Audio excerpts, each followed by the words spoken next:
Buenas noches, soy Omar Mariluz y estas son las 5 de las 7. Hoy, jueves 18 de marzo, el expresidente Martín Vizcarra se juega la suerte en la audiencia de prisión preventiva. El fiscal Germán Juárez solicita 18 meses de prisión para el exmandatario por los supuestos casos de corrupción, la supuesta entrega de sobornos en el caso de dos proyectos emblemáticos cuando él era gobernador regional de Moquegua, el hospital de Moquegua y una obra de irrigación. Pero nos vamos a conectar en este momento con nuestro compañero Víctor Reyes para que nos cuente en qué va la audiencia, en qué punto va esta audiencia y cuál es la posibilidad de que Martín Vizcarra se vaya a una prisión preventiva. Víctor, ¿cómo estás? Muy buenas noches. Así es, continúa la lectura de la resolución de la jueza María Álvarez respecto a su decisión sobre si le dicta o no prisión preventiva a Martín Vizcarra por el caso de los presuntos sobornos de constructoras cuando él era gobernador regional de Moquegua, específicamente de las constructoras ICSA y Obra INSA por las obras del Hospital de Moquegua y de Lomas de Hilo. Omar, como tú sabes, y como me han explicado varios abogados, para dictar una prisión preventiva se tiene que cumplir tanto, digamos, que haya evidencia, es decir, elementos de convicción respecto a los delitos que investiga la Fiscalía, y también tiene que haber peligro procesal, es decir, peligro de fuga o peligro de obstaculización de la justicia. Hasta ahora, en lo que va de la audiencia, que ya son 1 hora y media aproximadamente, la jueza ya ha adelantado que sí considera que hay elementos de convicción, graves y fundados elementos de convicción respecto a los delitos que la Fiscalía le atribuye a Vizcarra. Es decir, que el primer requisito se cumple. Ahora, esto no significa necesariamente que le va a dictar prisión preventiva. Todavía falta la parte más importante, la parte que va a inclinar la balanza de un lado a otro, que es el peligro procesal. Se espera que ya en los próximos minutos la jueza ya comience a hablar sobre el peligro procesal, porque ella ha pasado esta hora y media de audiencia detallando cuáles son los elementos de convicción de la Fiscalía que para ella son, digamos, aunque para ella le generan sospecha grave, convicción, de que sí hay hay indicios fuertes de que Martín Vizcarra habría cometido estos delitos, según el estado de investigación preparatoria en que estamos en estos momentos. Como te decía, la audiencia ya va por 1 hora y media y ya se debería estar por saber, o debería comenzar a exponer la jueza María de los Ángeles Álvarez Camacho acerca de si hay este peligro procesal o no. Es este peligro procesal en el que se centró el debate de hoy entre la Fiscalía y el abogado de Martín Vizcarra en la mañana. El doctor Juárez, el fiscal Juárez, decía que sí había peligro de fuga, que sí había peligro de obstaculización de la justicia. En cambio, el abogado de Martín Vizcarra, Fernando Ugaz, defendió durante todo el día, hoy desde las 9 de la mañana hasta las 2 de la tarde más o menos, que no había este riesgo y que por lo tanto no había necesidad de dictar prisión preventiva, según el abogado de Martín Vizcarra. Obviamente el fiscal Juárez defendió lo contrario y la jueza va a resolver ya en los próximos minutos si a cuál de las dos partes le da la razón o no, si hay peligro de fuga o si no lo hay. Dependiendo de esto se va a saber si se le dicta prisión preventiva, y yo entiendo que si no hay peligro procesal, la jueza lo que va a hacer es dictar una comparecencia con restricciones o una comparecencia simple. Es lo que estamos a la espera de conocer, Omar, y estaremos actualizando la información más adelante. Directo en directo, RPP Noticias. Muchísimas gracias, Víctor, por esta información. Así que en las próximas horas y no minutos ya conoceremos cuál será el destino del expresidente Martín Vizcarra. Para analizar esta situación estamos ya conectados con el doctor Carlos Caro, abogado penalista. Doctor Caro, ¿cómo está? Muy buenas noches, un gusto saludarlo. ¿Lo escuchamos? ¿Lo tenemos al doctor Caro? Creo que a ver. Doctor Caro, ¿me escucha bien? Creo que tenemos un problema, nosotros no podemos escuchar al doctor Caro. En segundos solucionamos esos detallitos técnicos, pero sí, lo que ahí está, ya lo tenemos perfectamente, doctor Caro. Y en principio, para que la gente se ubique bien, ¿no? Porque este caso tiene que ver no cuando el expresidente ejercía esa función, la función de mandatario. Tiene que ver cuando él era gobernador regional de Moquegua y específicamente se le acusa, el fiscal lo acusa de haber recibido sobornos por dos proyectos importantes en esa región, un hospital, el Hospital Regional de Moquegua, y una obra de irrigación, Lomas de Hilo. Y en estos casos, en ambos casos, entiendo, hay colaboraciones eficaces. ¿Qué quiere decir la jueza, doctor Caro, cuando en la audiencia de hoy dice que hay abundantes, porque esa es la palabra que usó, abundantes elementos de convicción? ¿Qué significa esto? Sí, Omar, buenas noches, ¿qué tal? Esto significa que para una prisión preventiva es fundamental que se reúnan dos requisitos, ¿no? Por un lado, pruebas del delito, lo que la ley denomina graves y fundados elementos de convicción, pero que en resumen son pruebas del delito imputado. Y por otro lado, el peligro de fuga o el peligro de turbar la acción de la justicia. Sobre lo primero, ya la jueza, como ya se había acá comentado, ya fue contundente y clara, ¿no? Para ella, las imputaciones de la Fiscalía están, digamos, en este nivel de la etapa preparatoria, están probados con estos graves y fundados elementos de convicción. Es decir, lo que implica, doctor Caro, la jueza lo que le está diciendo al fiscal y le está diciendo al país es, mira, aquí sí hay un caso que investigar. Esto tiene que continuar porque hay indicios suficientes para que inicies una investigación y vayas con eso. ¿Eso es lo que nos está diciendo? Exactamente, ¿no? Y con lo cual además completa el primer requisito para una prisión preventiva. Es decir, que si acá se decreta una prisión preventiva, ya el primer requisito, digamos, está ya dado, está ya confirmado por la jueza de primera instancia. Ahora, un punto central en esa discusión ha sido el hecho debatido, ¿no? De si un colaborador corrobora a otro colaborador, y la jueza concluyó muy claramente que más que corroboraciones entre colaboradores eficaces, lo que hay es versiones coincidentes, ¿no? Es decir, en la narrativa no es que uno se puso de acuerdo con el otro para decir lo mismo y repartirse el libreto, sino que las declaraciones de los colaboradores eficaces calzan como pieza de rompecabezas, y eso hace de que la fuerza de lo dicho por un colaborador se suma a la de otros y por lo tanto el caso empieza a tomar forma, dejando sin efecto, por lo menos en esta etapa, la tesis negacionista del señor Vizcarra y de su defensa, quienes pues prácticamente han sostenido estos 2 días de que no hay delito, el hecho no ha existido, no recibió plata, no hay ningún cheque ni factura que él haya firmado. Y claro, la corrupción siempre es oculta, es subrepticia, siempre se da bajo la mesa, es decir, nunca va a haber prueba directa, la cámara o la filmación, eso solo con Montesino. Incluso lo que ha dicho el expresidente es que esto es una persecución política, ¿no? Y no sé si usted ve persecución política de parte del fiscal Germán Juárez, que a quien podremos criticarle muchas cosas, pero lo mismo diría el expresidente Ollantumala por el caso que también lo investiga Germán Juárez. Sí, al final del debate esta mañana o hacia el mediodía, el señor Vizcarra tomó la palabra y prácticamente empezó a decir de que esta era una persecución política, y la jueza lo cortó y le dijo, mire, acá estamos discutiendo sobre temas técnicos, ¿no? Si el hecho se ha cometido o no, si hay peligro de fuga, etc. Pese a lo cual el presidente o el expresidente siguió bajo la misma tónica. Pero es un poco raro, y yo creo que su argumento no es bueno, porque no estamos en Venezuela, por un lado, y por otro lado, porque él ha sido el presidente hasta el mes de noviembre, y en el mes de noviembre, y Nostrozo también decía que era un perseguidor político, igual que Toledo, y el señor Vizcarra decía que no había persecución política, que el Ministerio Público es independiente, el Poder Judicial es independiente.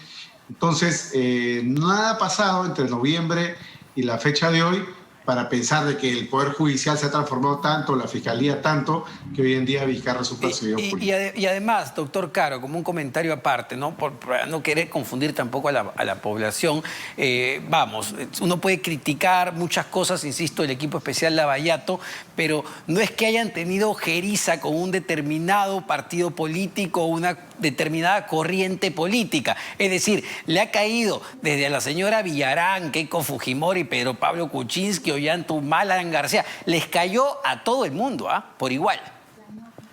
Absolutamente a todos, y en ese sentido el equipo especial ha sido absolutamente objetivo y en cierto modo igualitario, ¿no? Por esa razón creo que acá el argumento de una persecución política es un argumento fuera de lugar, no es de recibo, y la carga de la prueba en todo caso sería de cuenta del señor Vizcarra. Y yo creo que él además se traiciona un poco cuando habla de persecución política, porque en el lenguaje de los políticos eso significa que el día de mañana puedo pedir un asilo en algún lugar, porque me considero un perseguidor político. Ajá. Es más que él ha negado respecto de Bolivia, pero sí. No me sorprendería si en algún momento lo pensara, dado que se considera un perseguidor político, y eso no lo favorece para su comparecencia. Ahora, pero vayamos a la defensa ya más técnica, porque lo que ha hecho el señor Vizcarra es una defensa política en todo caso, y no hablarle más que a la jueza, hablarle a la población. Pero, se conjugan estos dos elementos importantísimos para que se otorgue una prisión preventiva, es decir, que haya peligro de fuga. Desde su punto de vista legal, ¿hay peligro de fuga en el caso del expresidente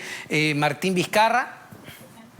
Sí, mire, yo creo que acá hay un punto neurálgico en lo que ha dicho la jueza. Ella al inicio de la lectura de la resolución ha dicho que para ella el peligro de fuga o el peligro de obstaculización a la justicia tiene que ser probado, pero en un grado menor que el primer requisito, que significa pruebas del delito. Con lo cual podría ser, a criterio del juzgado, se dé este elemento, el peligro de fuga o entorpecimiento de la justicia, en base a varias razones, ¿no? Una de ellas, por ejemplo, el hecho de que estamos acá ante una imputación de criminalidad organizada. Este es el caso del Club de la Construcción. Y para la Fiscalía y el Poder Judicial, aunque criticable para algunos, el hecho de que haya una organización criminal implica que ésta tenga brazos largos para sacarte, meterte del país, presionar testigos. Ahí vemos el caso de Keiko Fujimori, que aunque polémicamente fue, digamos, también encarcelada bajo prisión preventiva con el argumento de organización criminal. Eso sumado a la pena que se estaría imputando al señor Vizcarra, por lo menos en este plano, es de hasta 34 años. Y también existe la tesis de sentido común o regla de la experiencia de que cuando hay una imputación por una pena elevada, la persona pues, va a hacer lo posible por rehuir la acción de la justicia. A ver, pero a ver, para el peligro de fuga en sí, doctor Caro, ¿no es un poco exagerado de parte de la Fiscalía en el sentido de que el propio expresidente está participando en una elección a nivel nacional, ha entregado sus pasaportes, es decir, no pareciera que quisiera esconderse, todo lo contrario? Sí, yo creo que justamente por ese motivo es que la fuerza argumentativa, más que por el lado de peligro de fuga, que en cierto modo se ha debilitado con la carta que envió el señor Vizcarra a la Embajada de Bolivia después de la declaración del jefe del equipo especial, el doctor Vela Barba, de que se podía, digamos, asilar en Bolivia. Sí, sí, sí. Más allá de ello, creo que la Fiscalía habrá hecho un esfuerzo por enfocarse básicamente en lo que es perturbación de la acción de la justicia, ¿no? Ahí está, por ejemplo, los audios del caso Swing, etcétera, que dan cuenta que el señor Vizcarra podría tener una tendencia a tratar de cambiar los testimonios, por ejemplo. Ese es un buen punto, es un punto interesante, ¿no? Porque, claro, él, si uno escucha esos audios, da la impresión de que tiene esa actitud, pero uno diría, bueno, eso fue cuando era presidente de la República y tenía poder. En este momento, pues, el señor Vizcarra no tiene ni siquiera bancada, no tiene poder político. ¿Qué capacidad de obstruir la justicia tiene? Sí, ese razonamiento es bastante interesante, considerando que, por ejemplo, en el caso de Keiko Fujimori, una de las razones por las cuales el Tribunal Constitucional la libera es porque considera que no existe ya una bancada de fuerza popular mayoritaria que pudiera permitirle obstruir a la justicia. Acá se podría decir lo mismo, ya no es el presidente de la República, pero también se podría decir en contra, probablemente vaya a ser congresista de la República y en cuyo caso es un poder que pueda nuevamente adquirir. O sea, en verdad, no es un tema matemático, es un tema de valoración y ponderación judicial a lo que nos enfrentamos en este momento y por lo tanto el pronóstico es reservado. Acá todo puede pasar. Todo, exactamente, el pronóstico es reservado. En minutos lo sabremos. Doctor Caro, espérenos unos segundos, hacemos una pausa, venimos con usted. ¿Cómo no, Omar?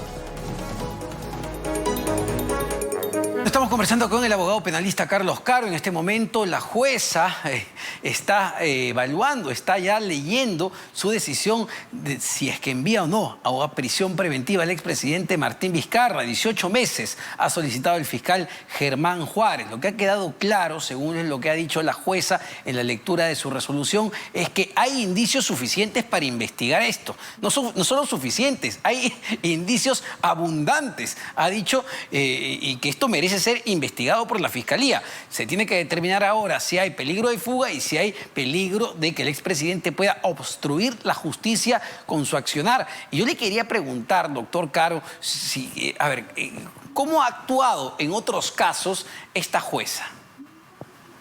A ver, hay que recordar que la doctora María de los Ángeles Álvarez Camacho ya ha dictado varias resoluciones en este caso del Club de la Construcción. Este es un caso, el del señor Vizcarra, que está dentro del marco de esa investigación tan grande del caso Club de la Construcción. Y en este caso ya ella, de inicio, y estoy hablando de enero del año 2018, hace 3 años, dictó varios mandatos de detención contra varios empresarios, contra funcionarios públicos vinculados al caso Club de la Construcción, de manera que el caso no le es ajeno, el caso lo conoce bastante bien y ella ha tomado decisiones que incluso la Sala Superior ha corregido. Dicho de otra manera, ella, la jueza, digamos, tiene un perfil que sí es en cierto modo favorable a la imposición de una prisión preventiva en casos graves, ¿no? No tanto como el doctor Concepción Carguancho, pero digamos, tiene esa herramienta a la mano como juez del sistema anticorrupción. Es de los jueces caneros, como se atribuyó en algún momento a Richard Concepción Carhuancho. En cierto modo sí, ¿no? No tanto creo yo como el doctor Concepción Carhuancho, pero digamos, no se niega la posibilidad de que en casos graves ella pueda tomar una decisión así. Ahora, ¿cuán cierto es esto que también dijo el expresidente Martín Vizcarra, que en este caso emblemático y tremendo, como es el caso del Club de la Construcción, donde los grandes empresarios de la construcción, locales y extranjeros, pues sobornaban y se turnaban para ver quién agarraba cada obra con enormes sobreprecios y se llenaban los bolsillos, que eso es lo que también se debería investigar? ¿Cuán cierto es lo que dijo de que ningún empresario de estos que coimeaba está tras las rejas porque todos son colaboradores eficaces? Bueno, eso es algo muy relativo porque de hecho cuando el caso empieza todos estaban, al igual que el señor Vizcarra, en la tesis del negacionismo, pero conforme fue evolucionando el proceso, varias empresas se han sometido, como es de público conocimiento, a la colaboración eficaz, ¿no? La empresa OA, la empresa COSAPI, la empresa Grañi Montero, ICSA, Obrainsa, INCOD, y van sumando. Entonces, todos creo que a nivel de lo que es la abogacía, nos hemos dado cuenta, yo también soy abogado en ejercicio, que la defensa ya no pasa en estos tiempos por tapar el sol con un dedo, sino más bien por colaborar con la justicia. Y yo creo que justamente las empresas que quieren sobrevivir y quieren todavía seguir operando en el país, tener acceso al crédito, mantener a sus empleados, son empresas que tienen que colaborar con la justicia con la finalidad de dar una vuelta de página. Yo creo que esa es una lógica bastante positiva, como la que existe en otros países, donde o colaboras con la justicia o te expones, digamos, a una condena y en consecuencia a la exterminación del negocio. Sí, claro, pero a ver, a lo que iba, ¿no? Entiendo, y es importante que colaboren y que la empresa se limpie y siga operando, pero los empresarios corruptos también pues deberían comerse su cárcel, igual que los políticos corruptos. Sí, y justamente creo que ese es el proceso en el cual todavía el Poder Judicial tiene que tomar las decisiones finales, porque que hayan colaboraciones eficaces en curso no significa de que todas vayan a ser aprobadas. Acá esto tiene que pasar todavía por la firma de los acuerdos finales por parte de la Fiscalía, y dependiendo la calidad de la información que otorgue el colaborador, la Fiscalía no necesariamente va a aceptar una exención de pena o perdón de pena. Lo que puede aceptar la Fiscalía es una condena reducida, que puede implicar incluso, por más reducida que sea la condena, condenas efectivas en prisión, aunque reducidas. Y el Poder Judicial va a ser el segundo filtro, no más allá de la Fiscalía, y creo que ahí va a tener que hacerse ese examen caso por caso y esa ponderación para establecer quién puede permanecer en libertad y quién no. Pero evidentemente sería un poco difícil sostener que de toda esta historia ninguno se da a prisión, todos son colaboradores eficaces, claro, y al final del día solamente 3 o 4 funcionarios terminan sancionados. Claro. Doctor Caro, ahora, tratando de ver qué es lo que puede pasar en el caso del expresidente Martín Vizcarra, que además es candidato al Congreso de la República en Somos Perú con el número 1, si se le dicta la prisión preventiva de 18 meses, ¿qué pasa con su candidatura? ¿Continúa? ¿Qué pasa si sale elegido? ¿Igual se va a la prisión? Igual se va a prisión. Él en este momento goza de la presunción de inocencia, por lo tanto su carrera hacia el Parlamento continúa. El Jurado Nacional de Elecciones no lo puede, digamos, excluir. Doctor Caro, este es el precedente del caso de Goyo Santos. Sí. Perdóneme que lo interrumpa, vamos a escuchar unos segundos a la jueza porque está hablando justamente del peligro de fuga. Domiciliario y familiar. Por lo que no puede ser considerado...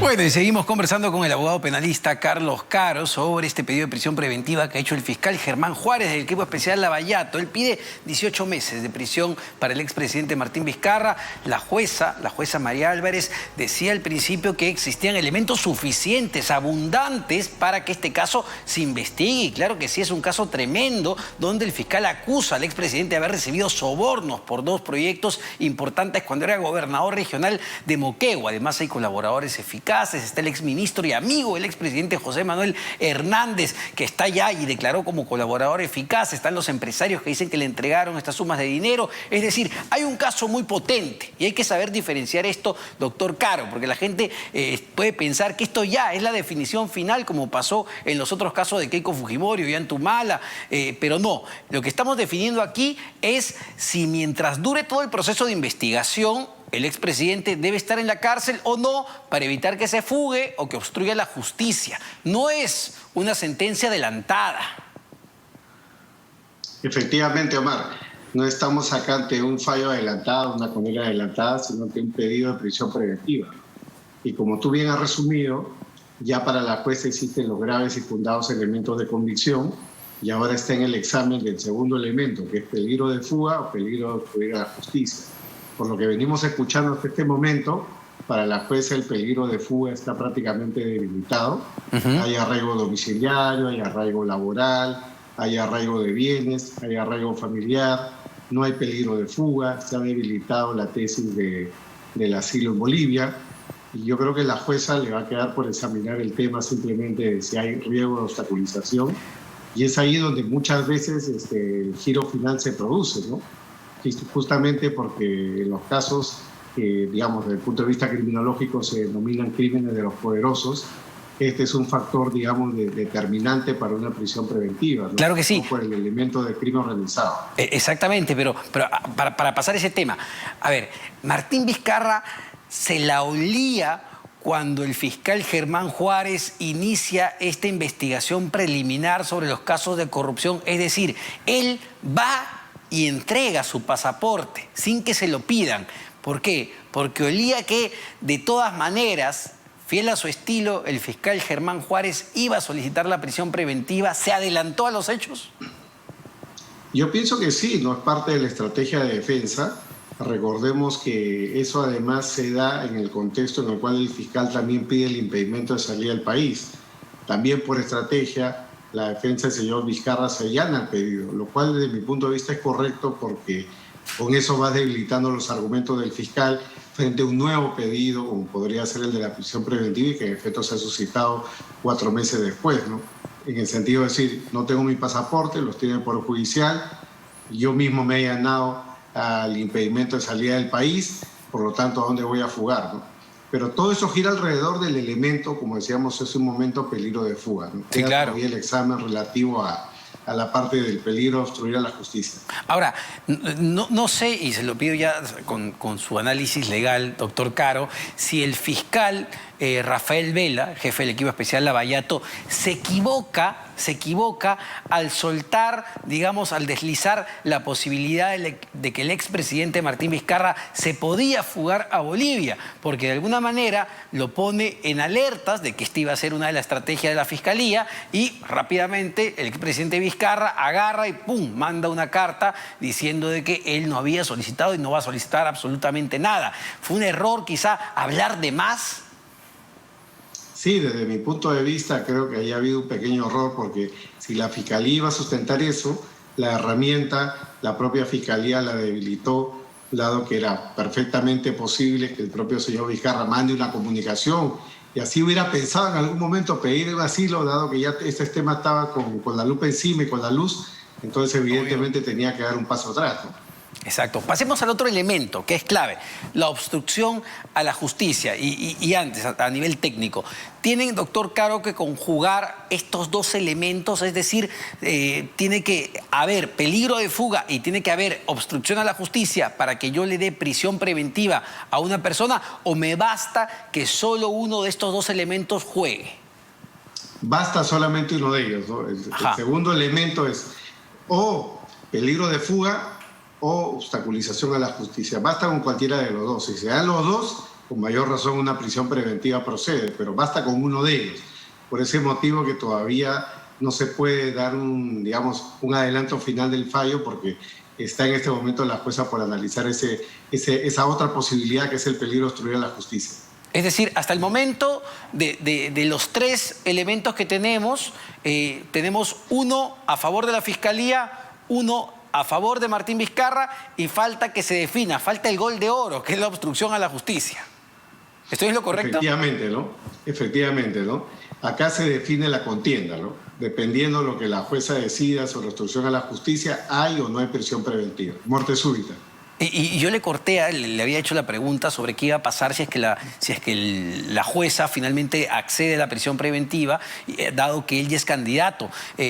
No importa si es que él es candidato al Congreso de la República, su candidatura continúa, él igual tiene que irse, entiendo en este caso, a Barbadillos, ¿verdad?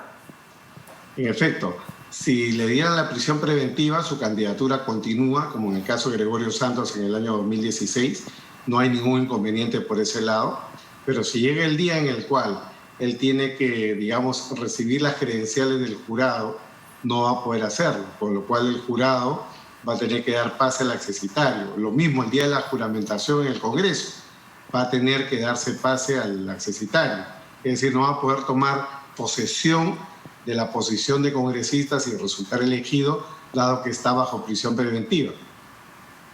Ahora, su propia candidatura al Congreso de la República con el número 1, una cosa totalmente inusual, y digo inusual porque pues nunca se ha visto que un presidente ya, una persona que ha llegado a ese nivel de poder, de representación política, de alguna manera baje al llano, si queremos decirlo de alguna forma, para candidatear al Congreso. Puede ser que esta actitud inusual en un político sea visto por la jueza como digamos, intento de obstruir la justicia, de nuevamente capturar el poder político de alguna manera para tener influencia política?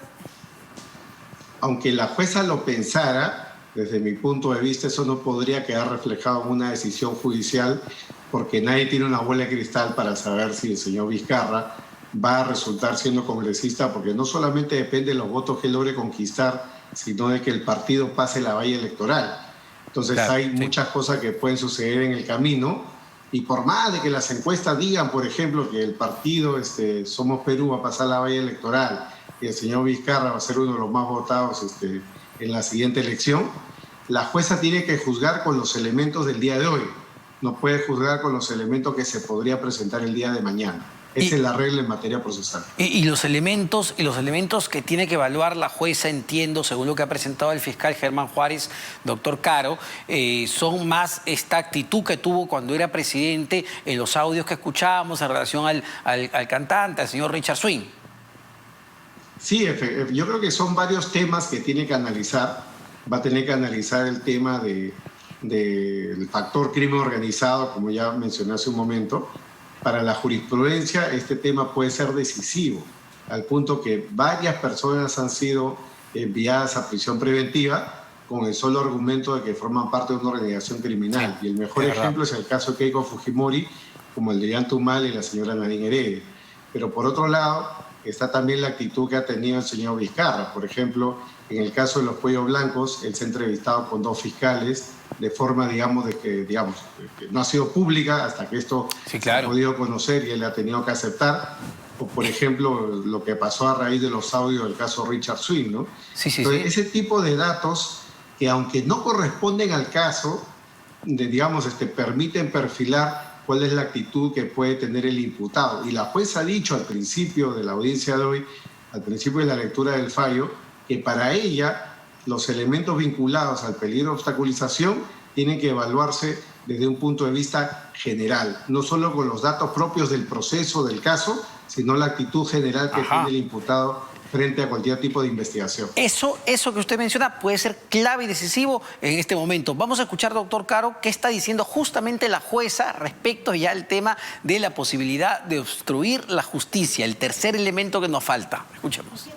¿Cómo no? Venimos desarrollando, no puede ser vinculado este criterio de gravedad de la pena con otro elemento objetivo que nos permita dar cuenta de un alto peligro de fuga requerido para la prisión preventiva, no resulta posible considerar el argumento del representante del Ministerio Público. Asimismo, respecto a las diversas investigaciones que pueda registrar ante Fiscalía, consideramos que no puede ser Bueno, aún continúa esta audiencia donde se va a evaluar una eventual prisión preventiva para el expresidente Martín Vizcarra. Estamos conversando con el abogado penalista Carlos Caro. Y doctor Caro, quería ir un poquito más allá de lo que ya sentenció en su momento el Tribunal Constitucional para el caso Ollanta-Humala, Nadine Heredia, para el caso Keiko Fujimori en cuanto a las prisiones preventivas, que fueron además en varios casos ratificadas dentro del sistema de justicia, dentro del Poder Judicial en varias escalas, pero el Tribunal Constitucional le dijo al Poder Judicial: no señores, así no se aplican las prisiones preventivas. En este caso, la jueza María Álvarez tendría que seguir los criterios dictados por el Tribunal Constitucional.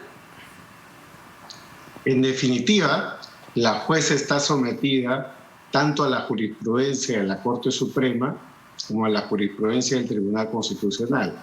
El detalle es que, especialmente la del Tribunal Constitucional, no es una jurisprudencia muy uniforme, porque si bien en la mayoría de los casos rechaza liberar a las personas, es decir, confirma la existencia de motivos para una prisión preventiva, en los casos específicos donde la prisión preventiva ha sido revocada, el caso de Humala Heredia es uno de ellos, y el caso de Keiko Fujimori es otro, los criterios no son exactamente iguales ni uniformes, ¿no? Por ejemplo, en el caso de Keiko Fujimori, el argumento central fue: ya no existe riesgo de obstaculización porque ya no tiene mayoría parlamentaria.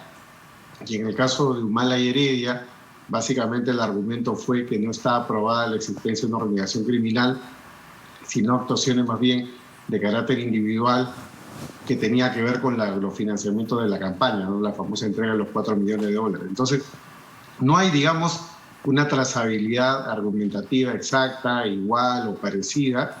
Lo que hace al final que sea el juez el que tome una decisión un poco imbuido en el sentido de la jurisprudencia de la Corte Suprema y del Tribunal Constitucional, pero sobre todo sometido a sus fallos. Por eso es que a lo largo de esta tarde estamos viendo a la jueza que repite constantemente: pero a criterio este juzgado ya establecido.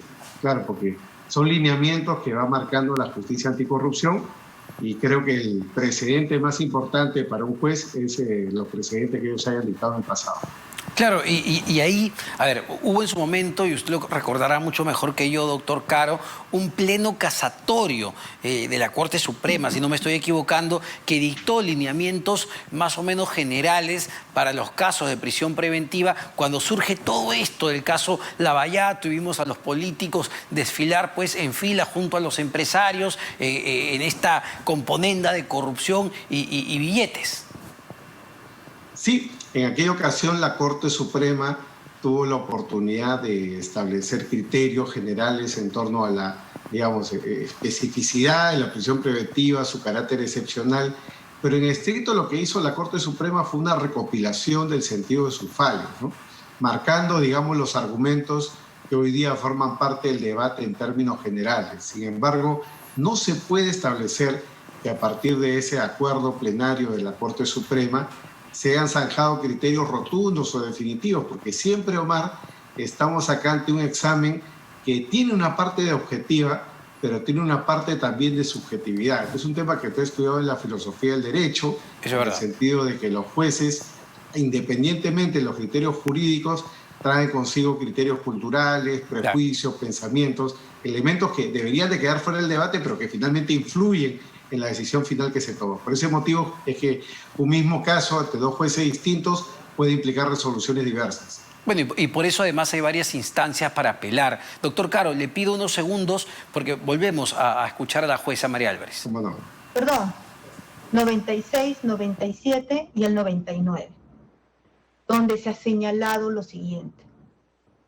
El juez y la sala no han presumido el riesgo de que el investigado influya en testigos como resultado de haberse probado que antes lo ha hecho, sino ha llegado a la conclusión... Casi ya llegando al final, la jueza María Álvarez ha dicho que el fiscal se está basando en sospechas o en supuestos de supuestos, y parece indicar, por lo que le estamos entendiendo, doctor Caro, que tampoco ve peligro de obstrucción a la justicia, por lo que sería muy difícil que evidentemente le den la prisión preventiva al expresidente Martín Vizcarra. Su comentario final, por favor, doctor Caro.